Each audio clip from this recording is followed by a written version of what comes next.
back to No Overtime. Today we will discuss current teams in the NBA and, as per usual, our weekly NFL picks. First, let's talk basketball. So let's start off with the Cleveland Cavaliers. They've had a really hot start so far this NBA season, and they've beaten some very good teams like the Knicks, Celtics, Bucks, and Magic. Yeah, it's safe to say that the Cavs are legit this season. They have a 19-3 record at the time of recording this, which is on pace for a 71-11 record. Obviously, they're probably not going to get there because it's hard to sustain what they're doing right now. But if they were to, they'd have a top 3 record of all time. Yeah, now, do we think they're a top 3 team of all time? Definitely not. This season, I don't think so, because I don't really think they're the best team in their own conference. Yeah. What about you? As much as I love their young core, I'd still take the Celtics in a 7-game series. But what do you think about the Cavs? Yeah, I got to give it to them. This team's playing with great chemistry right now. They're looking very good, but still, the Celtics have that championship experience, and they've played each other once this season. They split the series 1-1, and the Celtics, they won the championship, the defending champ, so it's hard to go against them. Yeah. Now, speaking of the best teams, let's take a look at our top 7 NBA teams as of right now. All right, so I'll start off with my list. At 1, I have the Celtics.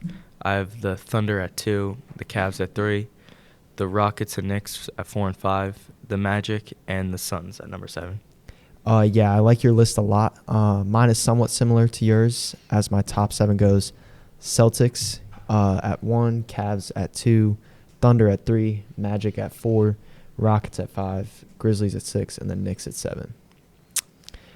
So let's break it down. I'm curious to hear why you rank these teams the way you did. All right, so let's start with the Celtics. Like I said, I think they're the best team in the league. They're just a game behind the Cavs right now in the East, and like I said, they split with them this season. They're the defending champs. They've earned that top spot for a reason. Yeah, I agree with that. Celtics have been consistently great, especially with their star power. Who's next on your list? Yeah, so the Thunder at number 2. The addition of Isaiah Hartenstein from the Knicks has been huge for them. They're sitting atop of the Western Conference right now without Chet Holmgren, who is easily their second-best player. And this team is just good on defense, offense. They're just good all around. Yeah, I really like the Thunder. They're looking especially dangerous with an MVP candidate in SGA. And he's the leader of the team, and he really brings them together.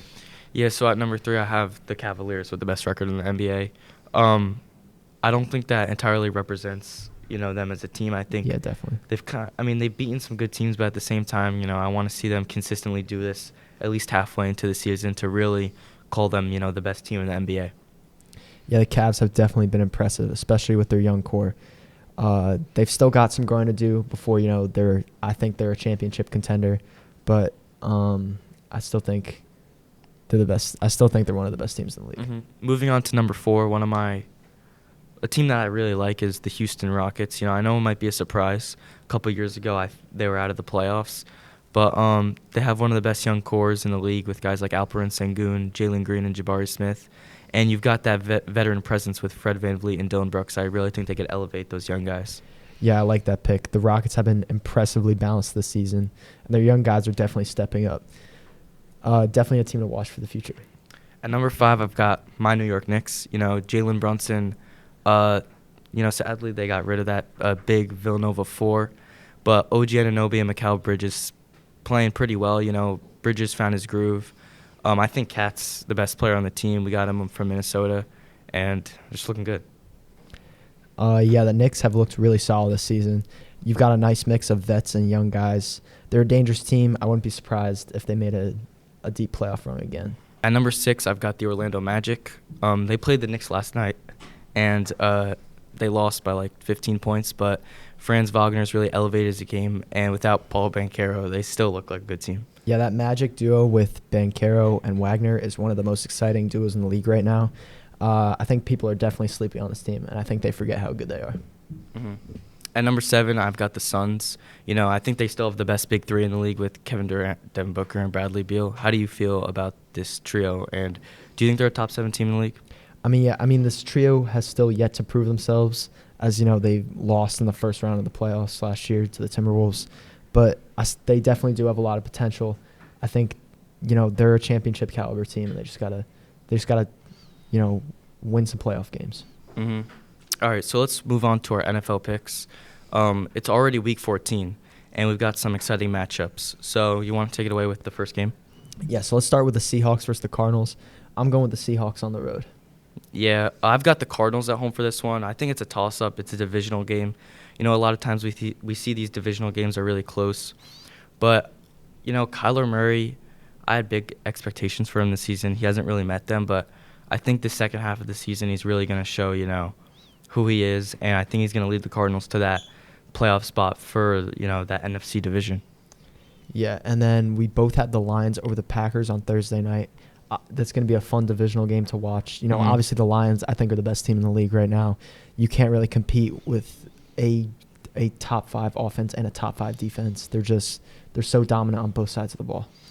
Yeah, and the thing that's interesting with the Lions, they got those 2 running backs in the backfield with Gibbs and Monty. They call them Sonic and Knuckles, and they've just been really good this season. And it kind of shows how important it is to have like a good backfield.